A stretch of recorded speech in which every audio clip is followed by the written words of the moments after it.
এই যে আমি প্রতিদিন ভোরে জেগে উঠি, সেই নিঃশব্দ সকালে প্রথম যে নামটা মনে পড়ে সে তুমি। যখন বৃষ্টি নামে, শহর স্তব্ধ হয়ে যায়, তখন মনে হয় এই মুহূর্তে যদি তোমার চোখের পাশে দাঁড়াতে পারতাম, তবে বুঝতে পারতে এই মন কেবল তোমার জন্যই উন্মাতাল। তুমি ভয় পাও, ভাবো আমি কোথাও হারিয়ে যাব। বলো তো, যে মন আর শরীরে কেবল তোমারই অধিকার, সেখানে কি কেউ আর এসে ঠাঁই নিতে পারে?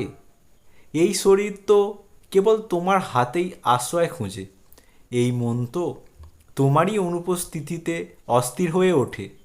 অভিমানে দূরে থাকি বলে ভেবো না অন্য কারো দিকে ঝুঁকে পড়েছি। আমি চুপ থাকি, বলি না কিছু, তাতে ভেবো না আমার ঠোঁটে অন্য ঠোঁট ছুঁয়েছে।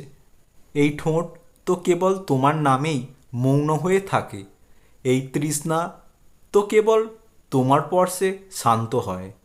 আমি কামবাসনায় ক্লান্ত নই, আমি শুধু তোমার গন্ধে, তোমার কণ্ঠে, তোমার নীরব অভিমানেও ভালোবাসা খুঁজি। তোমার শাড়ি, গাঢ় কাজল, কপালের টিপ, এর সবেই আমার সমস্ত দৃষ্টিবন্দি। আমি অন্য কাউকে দেখলেও ভাবি তুমি ছাড়া আর কেউ এমন করে আমার বুকের ভেতর ঢুকতে পারে না। আমি চাই না কেবল শরীরের উষ্ণতা, আমি চাই তোমার শীতল কোল, তোমার বকুনি দেওয়া ভরা কণ্ঠ, তোমার অসহ্য রাগে মুখ ফুরিয়ে নেওয়া অভিমান। আমি চাই সেই চুপচাপ সন্ধ্যায় নদীর ধারে তোমার পাশে বসতে।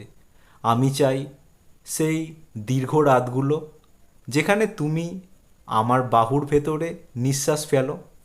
তুমি ভয় পেও না, আমি আর কোথায় যাব? তুমি ছাড়া কোথাও যে যেতে চাই না। তুমি নিজেই তো আমার ঠিকানা হয়ে গেছো। আর এই পাগলটাকে কি তুমি ভুল বুঝবে?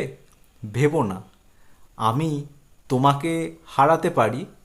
তুমি তো সেই নারী যার প্রতিটি স্পর্শে আমি ফিরে বাঁচি, যার প্রতিটি না বলাতেও আমি ভালোবাসার ইঙ্গিত খুঁজি। তোমার প্রতি আমার ভালোবাসা মানে নিমগ্নতা, দায়বদ্ধতা আর নিঃশর্ত প্রত্যয়। তাই কিসের এত ভয়? ভয় যদি থেকেই থাকে, তবে একবার এসে আমার চোখে চোখ রাখো। তুমি দেখবে সেখানে শুধুই তুমি, আর কেউ নেই।